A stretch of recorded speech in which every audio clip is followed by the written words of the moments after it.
Jadi saya tidak abal-abal, saya tidak asal-asalan ya dalam melakukan penelitian terkait dengan yang saya muat dalam Jokowi White Paper terkait dengan ijazah Jokowi dan perilaku beliau selama 2014 sampai 2024 yang menjadi kajian saya. Oke. Ini Prof Zainal Mutakin sudah datang. Oh, ini Prof Zainal dulu ya, karena dia mau ini ya, mau di RJ dulu sebentar. Oh, nanti RJ sebentar ya, sebentar aja. Nanti setelah itu Prof Zainal. Berdiri berdua. Ini Bang Refli, alhamdulillah. Baik, saya lanjutkan ya, khusus topik restoratif justice atau mekanisme restoratif justice sesuai dengan aturan yang baru. Jadi kita tidak melompat-lompat untuk hal ini. Masalah siapa yang melakukan itu saya no comment, tapi saya menjelaskan tentang aturan. Selamat datang Prof Zainal. Selamat datang. Tadi Prof Tono sudah menjelaskannya. Oh, gitu. Aku sebentar ya Prof ya. Oke.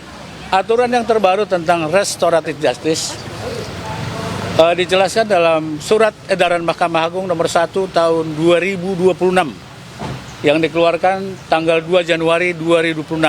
Berarti kurang lebih baru berusia 2 minggu. Dikeluarkan satu pedoman cara melaksanakan mekanisme restoratif justice. Artinya, secara umum dijelaskan di situ ada 2 tingkatan. Restoratif justice itu pada tingkat penyidikan dan tingkat penuntutan. Nah, kalau kita hubungkan dengan yang ada sekarang di kasus ijazah palsu ini, masih dalam tingkat penyidikan ini. Yang tadi dijelaskan oleh Profesor Refli Harun, sudah dilimpahkan memang ke kejaksaan, tapi masih kemungkinan bolak-baliknya itu masih besar banget. Masih besar sekali gitu loh.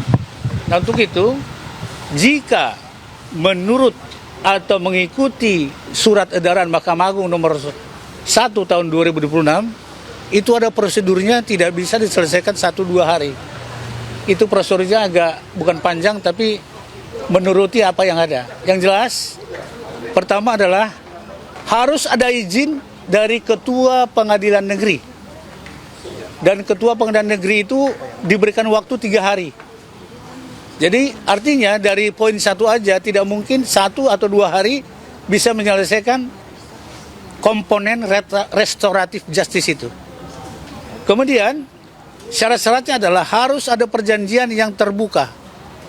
Poin-poinnya apa yang dipenuhi? Karena ini sudah menyangkut masalah bukan hanya 2 pihak saja, termasuk jurnalis, termasuk bangsa dan netizen dan semua rakyat Indonesia. Oleh sebab itulah dibutuhkan keterbukaan dalam poin-poin yang apa di restoratif justice kan itu. Ya, saya tidak mengada-ada, tapi kita refer saja, lihat saja Surat Edaran Mahkamah Agung nomor 1 tahun 2026. Bayangkan nomor 1 aja. Berarti itu yang dikeluarkan Mahkamah Agung tahun 2026. Nah, itulah diantaranya proses daripada restoratif justice itu. Masalah siapa yang melakukan, mereka melakukan, kami dari RRT dan kuasa hukumnya atau penasihat hukumnya tidak melarang, kan gitu Bro. Ya. Nah, masing-masing aja, cuman yang mau saya sampaikan adalah mari semua stakeholder penegak hukum, dalam hal ini penyidik, kejaksaan, bahkan hakim nanti, bahkan sudah ada aturan dari Ketua Mahkamah Agung, itu kita harus nuniti. Kita harus ikuti, kalau di awal tahun ini aja kita break the law tentang hal itu, saya kira nggak benar. Nah, jadi saya komen tentang prosedurnya. Dan mari sama-sama buka, searching aja tuh Ketua SMA 1 2026 itu, monggo dibuka di situ. Jadi saya secara singkat itu aja karena ahli kita sudah hadir, Profesor Zainal dan Prof Toto, dan satu lagi nanti Pak Henry agak siangan ya. Nah, Henry ya udah datang. Oh, udah datang juga. Bagus, silakan Prof. Silakan Prof. Ya, silakan Prof. Oke, terima kasih. Ya, jadi kenapa saya hadir di sini? Nama saya Zainal Mutakin. Saya sejak lulus dokter tahun 83 sampai sekarang ini pekerjaan saya itu mendalami dan mengajarkan yang namanya ilmu tentang otak dan saraf. Ya. Jadi selama hampir 40 tahun saya bergelut di bidang neuroscience. Dan sampai saat ini pun sebagai seorang akademisi, sehari-hari pekerjaan saya mengajarkan ilmu itu kepada anak didik, baik itu anak didik mahasiswa kedokteran S1, S2, sampai spesialis. Ya, semua saya berkecimpung di situ. Jadi apa yang saya lihat terkait dengan masalah yang dihadapi oleh Dr. Tifa itu terkait dengan tulisan yang dia buat, analisa ekspresi wajah ya pada seseorang yang kebetulan itu mantan presiden kita. Jadi apa yang saya lihat di situ bahwa semua yang ditulis di situ itu berbasis dari ilmu yang kita sebut neuroscience yang diaplikasikan dalam bentuk turunannya yaitu ilmu tentang perilaku, neurobehavior. Ya. Jadi disebutkan di situ banyak sekali peran organ-organ tertentu di otak. Di dalam otak itu ada pusat motorik, pusat sensorik, ada lagi bagian otak yang betul-betul menjadi pusat perilaku kita yang kita sebut sebagai limbic system. Di situ ada bagian terpenting dari sistem ini yang namanya amigdala dan hipokampus yang nantinya itu fungsinya adalah untuk mengatur dan mengelola memori ya sepanjang hidup. Jadi dalam memori kita sehari-hari itu ada yang kita sebut memori autobiografis. Jadi perjalanan hidup saya atau siapapun sejak mulai dari lahir, anak-anak, pendidikan SD, SMP, SMA, mahasiswa, semua itu seolah-olah terekam dengan detail. Dan memori itu kalau di otak ada derajatnya, tingkatannya, ada memori primer, sekunder, sama tersier. Yang autobiografis ini ada dalam kelompok yang namanya memori tersier. Seperti misalnya nama saya, nama kita, rumah kita, istri kita, anak-anak kita, sekolah kita itu tidak akan pernah bisa hilang dari ingatan. Kecuali kita cedera otak, ngalami amnesia. Tapi detail dari informasi itu akan mudah terungkap dalam bentuk suatu narasi yang runtut, ya, yang tidak ada jeda dan itu pasti akan bisa dibedakan kalau di dalam autobiografi itu ada adisi, ada tambahan di sana sini. Tidak mungkin ya, Pak? Ya, itu tambahan di sana sini akan membuat dalam narasi akan beda nanti dan itu juga akan bisa dilihat dalam perubahan ekspresi wajah seseorang yang menurut yang tulisan Dr. Tifa itu disampaikan dalam istilah mikroekspresi. Mikroekspresi itu akan terjadi ya, apakah yang disampaikan itu nyata atau itu suatu kebohongan bisa dilihat dan bisa dianalisa bahwa itu tambahan informasinya sebetulnya tidak ada di situ, itu dari sisi keilmuan. Ya. Nah, kebetulan untuk menyatakan seseorang itu dia kompeten menganalisa atau menyampaikan itu bukan didasarkan atas sertifikasi. Saya tidak punya sertifikat sebagai seorang neuroscience, tapi dari karya-karya saya, dari tulisan saya, kita bisa buka Google Scholar misalkan, semua akan tidak bisa dipisahkan dari ilmu neuroscience itu. Ya, termasuk Dr. Tifa. Jadi tidak ada ketentuan bahwa untuk menganalisa ilmu ini seseorang itu harus punya sertifikat, nggak ada.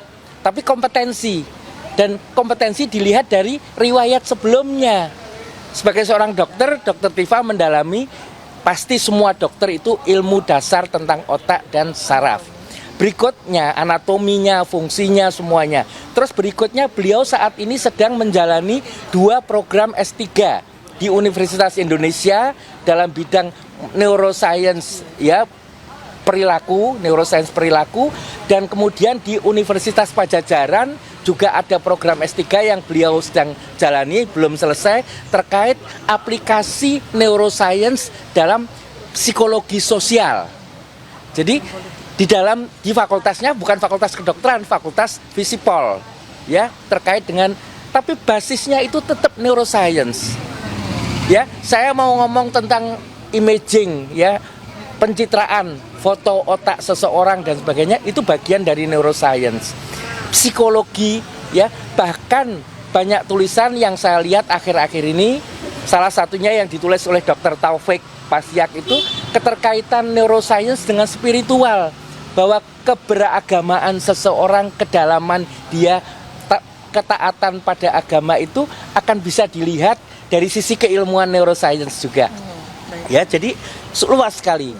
Jadi itu meyakinkan kita bahwa tidak ada alasan untuk menolak bahwa Dr. Tifa adalah orang yang kompeten untuk melakukan suatu studi analisa di bidang neurobehavior. Ya. Tidak peduli pada siapapun, ini kebetulan kasusnya yang dianalisa itu ekspresi wajah dari video-video seorang mantan presiden. Itu kebetulan, tapi itu bisa dilakukan, ilmu itu diaplikasikan untuk siapapun. Saya rasa itu yang pengen saya sampaikan, ya. Baik, terima kasih. Prof. Tono tentang Oke. Saya tambahkan sedikit ya, karena tadi Prof. Zainal menyinggung soal micro expression ya. Nah, itu jadi sebetulnya memang tadi saya menjelaskan bahwa saya ada ahli image processing yang biasanya yang sebetulnya tadinya dasarnya digunakan untuk citra satelit, foto udara gitu. Tapi sebetulnya itu untuk bisa dilakukan untuk semua objek yang bisa dipotret. Tadi Profesor Zainal sudah menyebutkan otak kalau dipotret gitu ya dengan scan gitu. Ya. Itu bisa dianalisis.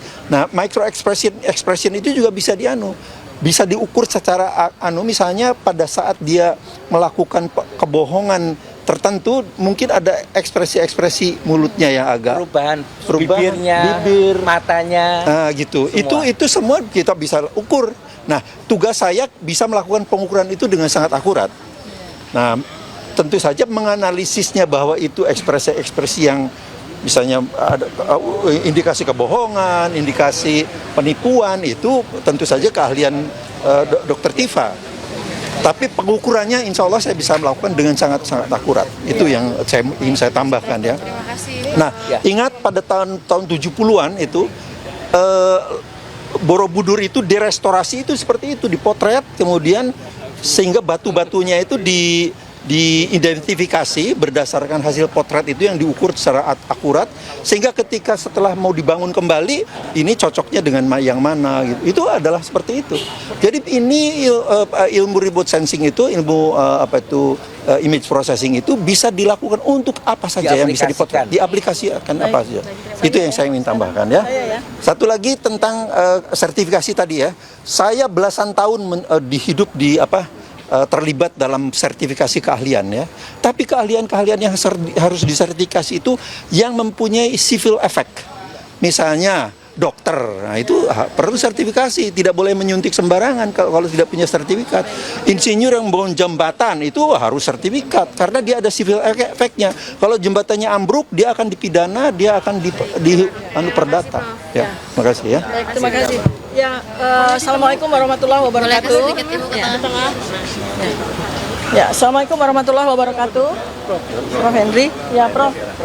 Zainal. Ya, jadi hari ini adalah hari pemeriksaan dari para ahli dan saksi-saksi yang dihadirkan untuk RRT, ya untuk RRT, untuk Roy Suryo, Rismon Sianipar, dan saya Dr. Tifa. Untuk pagi ini saya menghadirkan, alhamdulillah sudah hadir ada 3 profesor, guru besar. Yang pertama adalah Profesor Zainal Mutakin ya, beliau memberikan penjelasan ya bahwa saya Dr. Tifa memang betul-betul mendapatkan pendidikan serta memiliki kualifikasi ya sebagai seorang neuroscience behavior yang memberikan riset atau penelitian saya. Dan tadi masyarakat sudah mendengarkan sendiri ya bagaimana kualifikasi seorang Profesor Zainal Mutakin ya, ahli neuroscience bedah saraf yang sangat-sangat ternama dan mungkin paling ternama, dan beliau alhamdulillah dengan rendah hati bersedia untuk menjadi ahli saya. Dan berikutnya yang kedua tadi yang teman-teman sudah bisa melihat ya, Profesor Tono Saksono ya, beliau adalah seorang ahli digital forensik begitu ya, yang memang kami bertiga ini sama-sama menggunakannya. Kalau saya menggunakannya dalam konsep assessment at distance ya, Prof. Ya, jadi saya menggunakannya dalam konsep assessment at distance. Saya menggunakan facial action coding system, dan itu nanti juga bisa dijelaskan kepada penyidik oleh Profesor Tono Saksono. Ya, jadi saya tidak abal-abal, saya tidak asal-asalan ya dalam melakukan penelitian terkait dengan yang saya muat dalam Jokowi White Paper terkait dengan ijazah Jokowi dan perilaku beliau selama 2014 sampai 2024 yang menjadi kajian saya.